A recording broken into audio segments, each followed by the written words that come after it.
Chancellor, I now ask the public orator, Mr. Robert Lachon, to read a citation for Professor Ihron Rensburg, whom the Senate and the Council of the University have been pleased to recommend for the award of the degree of Doctor of Laws honoris causa.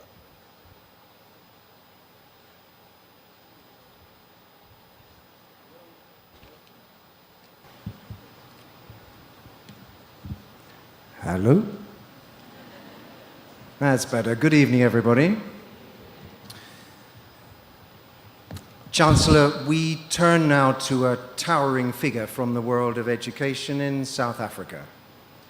A charismatic, inspirational, and visionary leader, a brilliant policymaker and intellectual, a fearless anti-apartheid activist and freedom fighter, and one of the key figures in the transformation of the apartheid education system into one that served the needs of every citizen. It's my great pleasure to present the Vice-Chancellor and Principal of the University of Johannesburg, Professor Ihron Rensburg.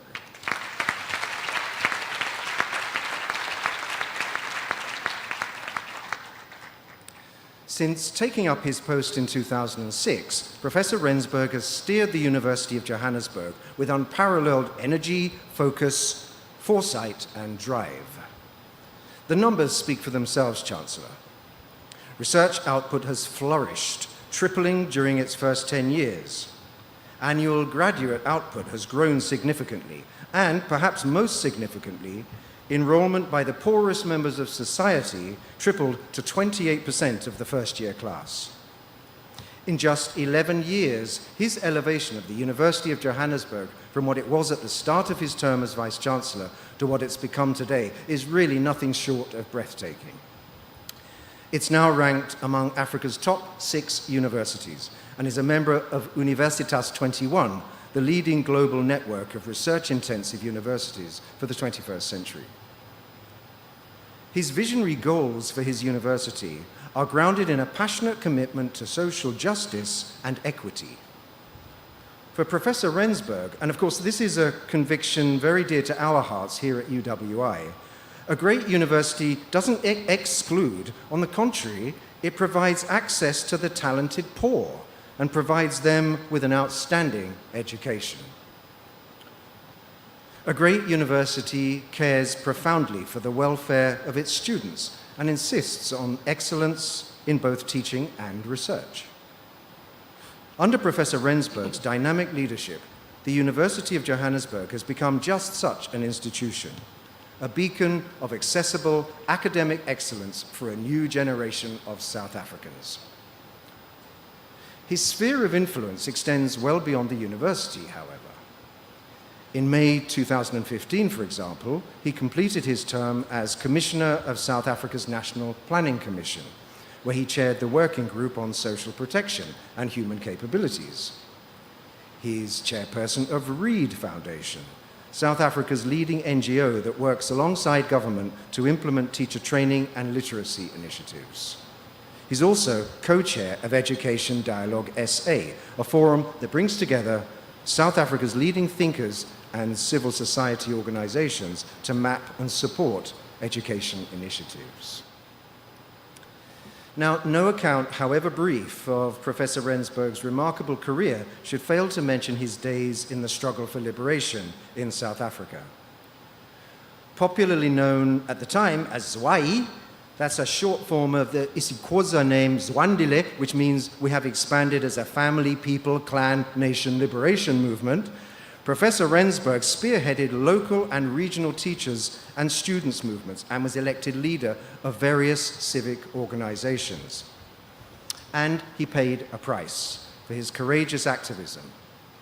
On several occasions, he was incarcerated under the notorious Suppression of Communism Act, which permitted jail terms without due process that often resulted in solitary confinement, interrogation, and torture. Much of his imprisonment as a young man, a boy in fact, was spent in solitary confinement. He was a democracy student leader and community activist committed to social justice.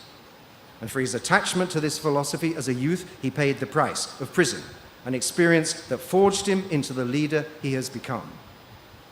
He survived the experience, went to Stanford University and completed his PhD. And in the words of Bob Marley, his hand was made strong by the power of the Almighty, and his mind broke through the iron walls of apartheid. Now, comparing this period of his life to what came later, Chancellor, I'm reminded of two things. First, some plangent lines by the poet Kiorapetsi Gositsile, Professor Rensburg's compatriot and fellow activist. Remember, Gositsile says, always remember that you are what you do, past any saying of it. Our memories of struggle refuse to be erased. Our memories of struggle refuse to die. We are what we do, Chancellor, wherever and whoever we are. Or, as the Roman poet Ovid put it so many years ago, spectemur agendo, let us be judged by our deeds. Well, there are few people who illustrate this profound truth more vividly than the man who stands before us this evening. And second, there's a Bantu philosophical term, Ubuntu, that expresses the belief in a universal bond of sharing that connects all humanity, a term elegantly captured perhaps in the simple apothegm, I am because we are. And it seems to me that this term, Ubuntu, defines Professor Rensburg's greatest gift, his recognition, as President Barack Obama said at Nelson Mandela's memorial service, that we achieve ourselves by sharing ourselves with others and caring for those around us. So, whether at home with his beloved family or listening to jazz with friends over a bottle of wine and with a good cigar, or watching rugby or cricket or football, go Pirates, is that right? Or in a jail cell, or in the Vice-Chancellor's office, it's abundantly clear that the spirit of Ubuntu has always coursed through Professor Rensburg's veins as forcefully as his lifeblood. As his tenure at the University of Johannesburg draws to a close, he retires in a few months' time. As one of his colleagues says, the greatest leaders know not only when to take up office, but also when to leave it. Professor Rensburg can be sure that his legacy will endure. His truly exceptional stewardship for the past 11 years will leave an indelible mark on the university that he loves. He'll leave it with a solid foundation for a bigger, better, and brighter future, and he'll leave it with something even more precious and magical. As another of his colleagues puts it, he will leave it with wings. Yet he will be a hard act to follow and sorely missed. The university will never be the same without him. In the words of yet another colleague, it'll be like St. George's Park in Port Elizabeth without the band during an international cricket match. Over the years, Professor Rensburg has been the recipient of many awards and fellowships, some of which include the President's Medal from the University of South Carolina, the Le Matinal Africa-India Education Leadership Award, the Metropolitan Eastern Cape Education Leadership Award, the Merck, Sharp and Dormer Fellowship, and the W.K. Kellogg Foundation Global Fellowship.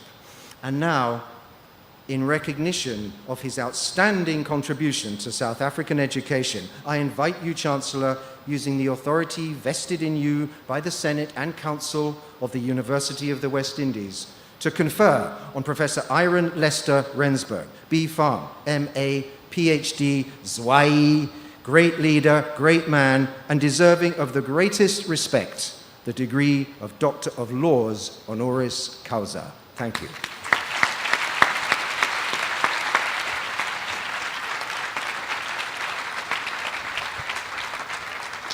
By the power vested, authority vested. The authority vested in me by the Senate and Council of the University, I hereby confer upon you the degree Doctor of Laws, honoris causa of the University of the West Indies.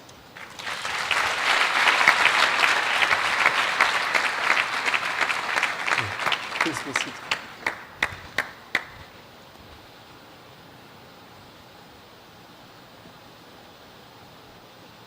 Sir, I now ask the public orator to read a citation for Ms. K. Ingrid Foster, whom the Senate and the Council of the University have been pleased to recommend for the award of the degree of Doctor of Laws honoris causa.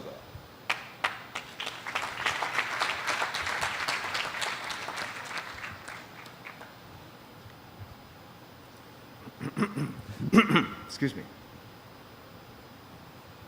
Okay. Chancellor, I'd like to begin by quoting the great Maya Angelou. When we cast our bread upon the waters, she writes, we can presume that someone downstream whose face we may never see will benefit from our action, even as we enjoy the gifts sent to us from a donor upstream. Well, if ever there was a woman who exemplifies the truth of this beautiful reflection on the ebb and flow of human kindness and generosity, that woman stands before us this evening.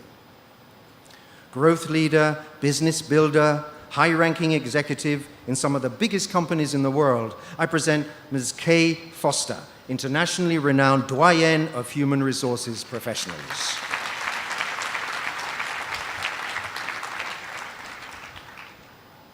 Kay's ascent to the glittering pinnacles of the corporate world started right here in Barbados.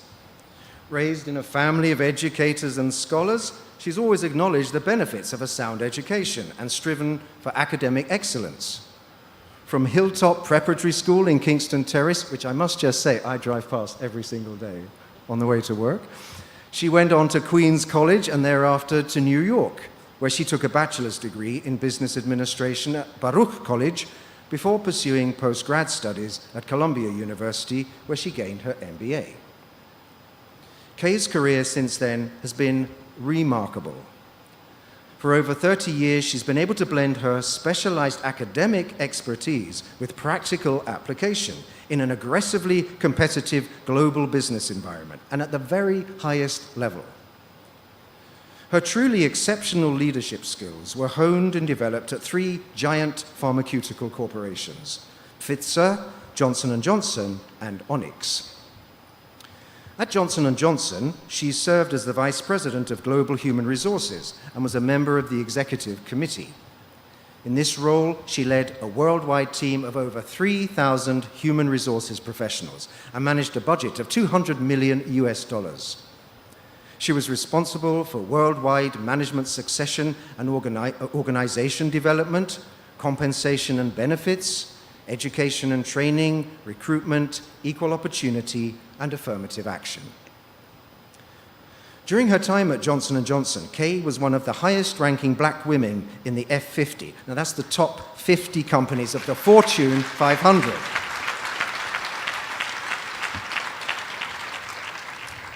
There's no other way to put it, Chancellor. It's the elite of the elite. More recently, at Onyx Pharmaceuticals, she was Senior Vice President and Executive Team Member, leading all aspects of the company's human resources function for both its US and its global operations. Since leaving Onyx, Kay's been an independent business advisor, working with CEOs and leadership teams, focusing on business transformation, talent management strategy, and human resources strategy development and implementation, and is currently a senior advisor to the Boston Consulting Group. As Kay's success in the USA grew, she reached out to the UWI Foundation in New York to find ways in which she could contribute to the education of young West Indians. She was particularly fond of supporting scholarship requests for disadvantaged children in the region, and she is widely known within the UWI USA community as a Caribbean-centered citizen. All who know Kay, both professionally and personally, and I'm assured that there are honorary Fosters all over the world, speak of her in the most glowing possible terms. She's one of those rare people who combines intellect with warmth, wisdom with humility, integrity with grace. She channels her tenacious energy, not only on behalf of the companies she serves, but also on behalf of the associates of those companies. She's always prioritized looking out for her constituents in a spiritually uplifting way, one that transcends the basic contractual, fiduciary, and ethical requirements of the job.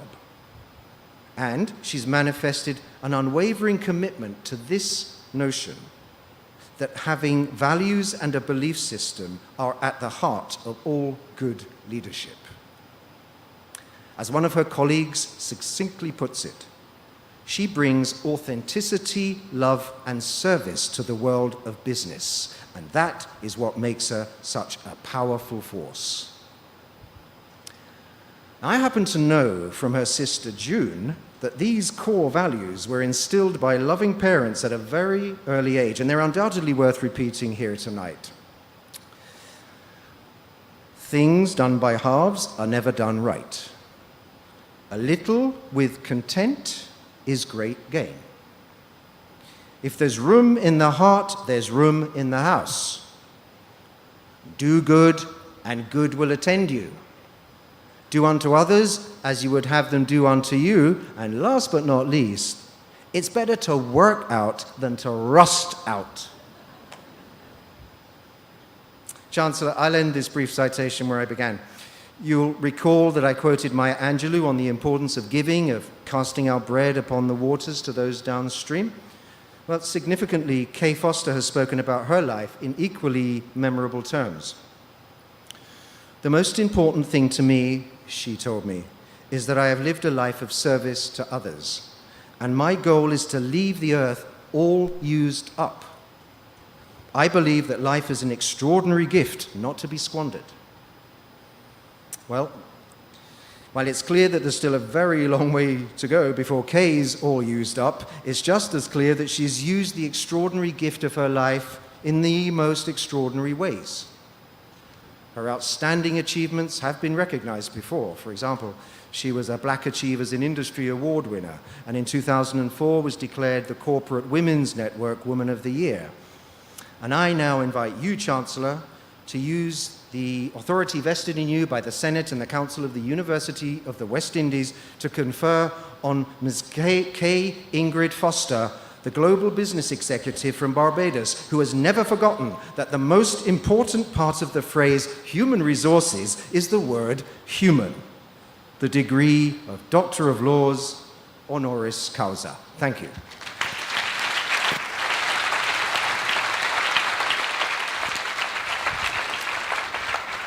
By the authority vested in me by the Senate and Council of the University, I confer upon you the degree Doctor of Laws, honoris causa of the University of the West Indies. Congratulations.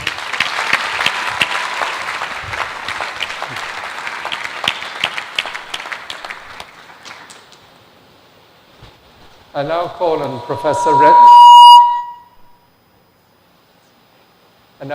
Professor Rensburg to address the company.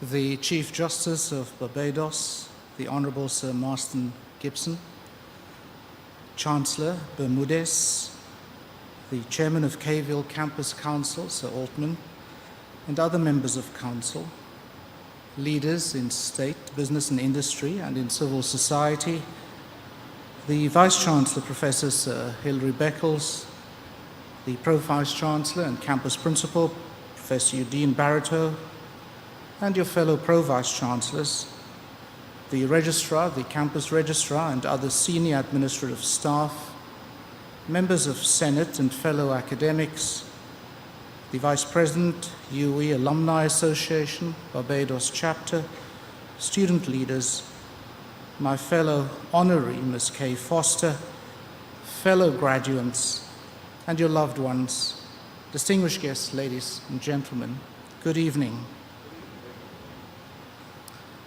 This graduation is for myself, my wife, Sizeka, my son, Lizoletu, my wider family, friends, comrades, colleagues, peers, the University of Johannesburg, South Africa, and I say global Africa, that connects and binds us historically, culturally, spiritually, and intellectually to our shared motherland across South America, the Caribbean, Central and North America, the British Isles, Europe, and beyond, an exceptional and special honor that now reverberates into eternity, and that brings with it, as with the graduation of each one of my fellow graduates, new opportunities, new responsibilities, and new challenges.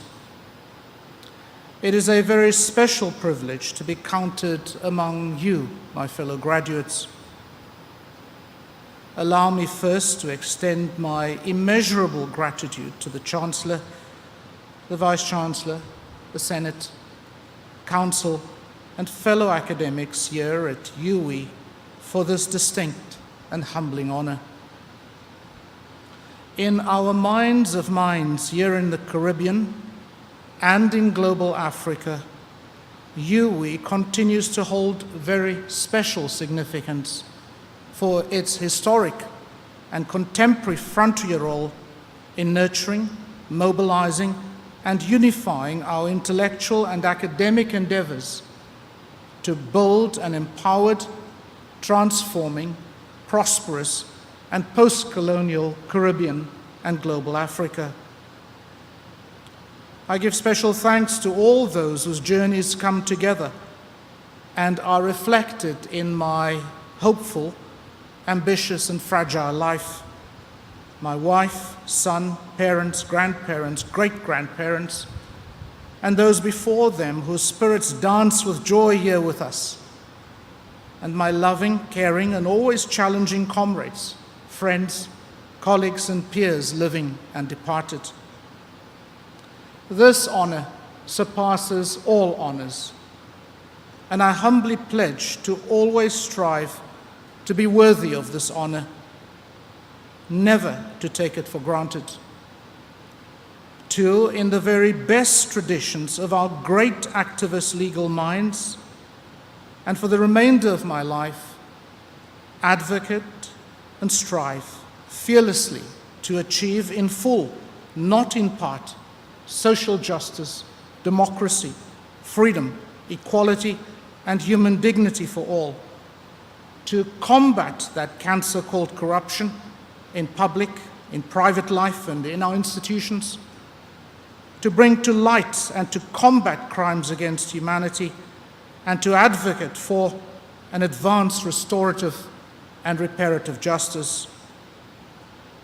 For since 2 billion of the next 3 billion births will be global Africans, and as is demonstrated in South Africa's own transition to democracy, political, economic, and social transformation and meaningful inclusion, and the uplifting and the consolidation of human dignity, freedom, equality, and democracy must be firmly grounded in transformational constitutionalism and in its constituent elements of restorative, reparative, and socio-economic justice.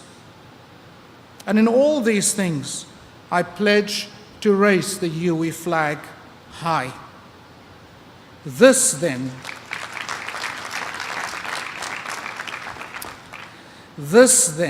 is the meaning of this greatest honor amongst honors.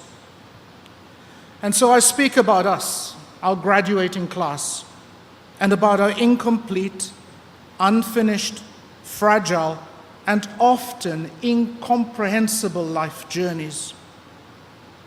For we are the carefully and lovingly wrought products of 1,000 years of confidence, of hope, of optimism, of struggle, of comradeship, of human solidarity, and of resilience, of not settling with our lots, of affirmation and inspiration amidst the historic and contemporary denial and the trampling of our human dignity. I am because you are. I derive my meaning and affirmation from you as I aspire to do so to you. You are my neighbor, and I see you, body, mind, and spirit, and I give thanks for you. And so I greet you in that ancient and 3,000-year-old language of my own ancestors, the Khoi people, and I say to you, Tu. And in the ancient 2,000-year-old isiZulu language, I say to you, Sanibonani. For our journeys from here on will never be the same again. And so I give thanks for you. I am because of you. You inspire within me the positive and constructive spirit of giving and of contributing, of reciprocity, of duty, of accountability and of responsibility, of respect and of decency, of tolerance and of understanding, of integrity and of loyalty, of kindness and of compassion, of humility, of being included, of the ongoing self-realization of oneself through others, and the enhancement of the self-realization of others, and also of caring for and lifting up the weakest amongst us, for these are our neighbors. You are my neighbor, and I see you. For as Christians remind us, the second greatest commandment of all is this: love thy neighbor as you love yourself. For when we look into the mirror, do we see our neighbor and our neighbor's child inspired or disillusioned, uplifted or downtrodden, straining with a yoke of oppression, poverty, and unemployment, or freed, thriving, inventing, always rising? Graduations are thus both the end and the commencement points along our life journeys. They reflect extraordinary accomplishment amidst the storms of life and the testing of our human spirit. And they are the consequence of extraordinary commitment, of effort, of struggle, of endurance, of resilience. They are, as Nelson Mandela reminds us, our mountaintop moments, an opportunity to pause, even briefly, so that we can reflect on this marvelous accomplishment that now reverberates into eternity, and that is made through those reverberations known to those who were 500 years ago, torn from their caring, loving, affirming, restoring, and even troubled families and nations, and who amidst the obscene toil and oppression of their enslavement without compensation could hope, yet never imagine, that this day of their upliftment through each one of us here today would eventually come. For without them, today would simply not have been possible. And to those who will come after us 500 years from now. And then also, this mountaintop moment provides for us the opportunity to look ahead and to face up to the next valley and the next mountain of our personal lives, of the Caribbean, of global Africa, and of our world. For as Nelson Mandela again reminds us, the meaning in life is not the mere fact that we have lived, but what difference we have made to the lives of others who we interact with. And as that giant of intellectuals among intellectual giants, Marcus Garvey, as sung by Bob Marley, alongside murdered black consciousness leader Steve Biko, remind us, for none but ourselves can free our minds from mental slavery.